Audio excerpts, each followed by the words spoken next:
Pemirsa, pemilik toko sembako berinisial ALS ditemukan tewas di toko miliknya sendiri di kawasan Jati Makmur, Kota Bekasi hari Sabtu 31 Mei 2025 lalu. Bos sembako itu menjadi korban perampokan disertai pembunuhan yang dilakukan oleh karyawannya sendiri.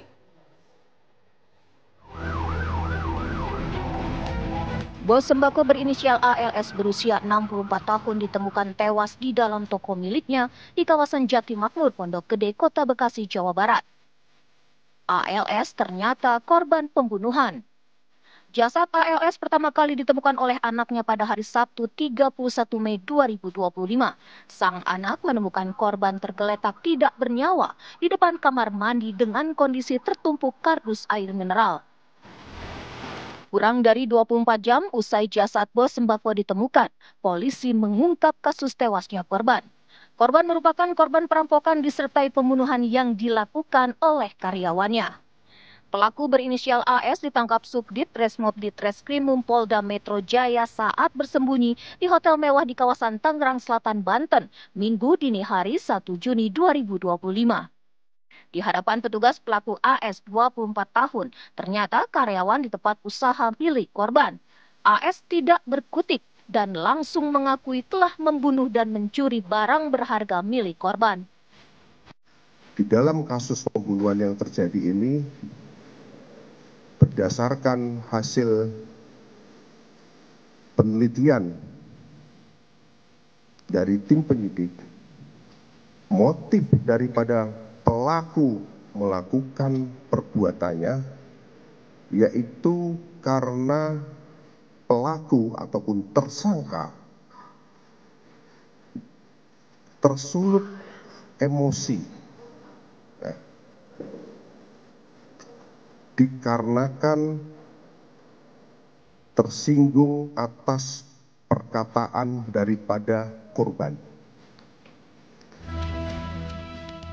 Selain telah mengamankan pelaku, petugas juga telah menyita uang tunai hasil curian senilai 67 juta rupiah, 1 unit sepeda motor dan 2 unit HP hasil kejahatan. Pelaku AS kini telah ditetapkan sebagai tersangka dan ditahan di Polda Metro Jaya untuk diperiksa secara intensif. Dari Jakarta dan Bekasi, Jawa Barat, Margareta Novita, Budiman Kurnia Dwi Hapsari, TV One mengabarkan. Dan pemirsa, untuk mengetahui penanganan kasus terkini dari kasus pembunuhan bos sembako ini, kami sudah terhubung dengan reporter TV One Kesia Butar-Butar di Polda Metro Jaya. Kesia, selamat pagi. Apakah Anda punya informasi pelaku ini apakah berjumlah lebih dari satu? Apakah sudah ada pengembangan ke arah pelaku lain? Kesia, silakan. Selamat pagi pemirsa dan juga Riki. Saat ini saya sudah berada di Polda Metro Jaya yang dimana penyidik dari Ditreskrimum Polda Metro Jaya masih melakukan pemeriksaan intensif terhadap pelaku pembunuhan pemilik toko sembako di kawasan Pondok Gede, Bekasi. Pelaku ini berinisial AS berusia 21 tahun yang diketahui merupakan karyawannya itu sendiri. Tim Jatanras Polda Metro Jaya berhasil membekuk pelaku kurang dari 24 jam setelah kejadian, tepatnya pada Minggu dini hari di kawasan Tangerang, Banten.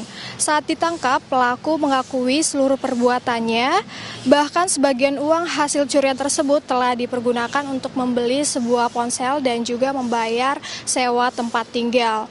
Dari hasil penyelidikan sementara, pelaku mengaku melakukan aksinya karena sakit hati setelah ditegur korban.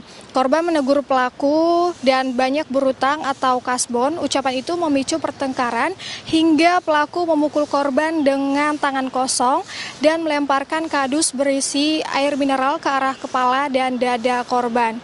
Benturan keras ini membuat korban terjatuh, kepala korban membentur kloset hingga retak dan menyebabkan luka fatal yang mengakibatkan korban meninggal dunia di lokasi kejadian. Pelaku kemudian mengambil uang tunai sebesar 84 juta sebelum ia melarikan diri. Penyidik hingga kini masih mendalami motif lain yang mungkin melatar belakangi pembunuhan ini. Selain itu, sejumlah barang bukti juga telah diamankan, termasuk pakaian pelaku, kardus air mineral, serta rekaman CCTV di sekitar lokasi kejadian. Sementara demikian, Reiki kembali ke studio.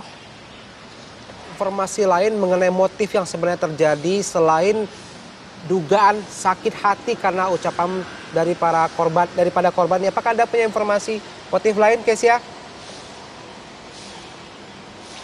Untuk saat ini yang kami peroleh di lapangan bahwa saat ini Polda Metro Jaya masih mengetahui bahwa motif ini diduga karena lantaran sakit hati karena perkataan korban yang dimana dianggap malas, sering tidak masuk kerja, dan banyak berutang atau kasbon, sehingga ucapan itu membuat korban melakukan perbuatannya.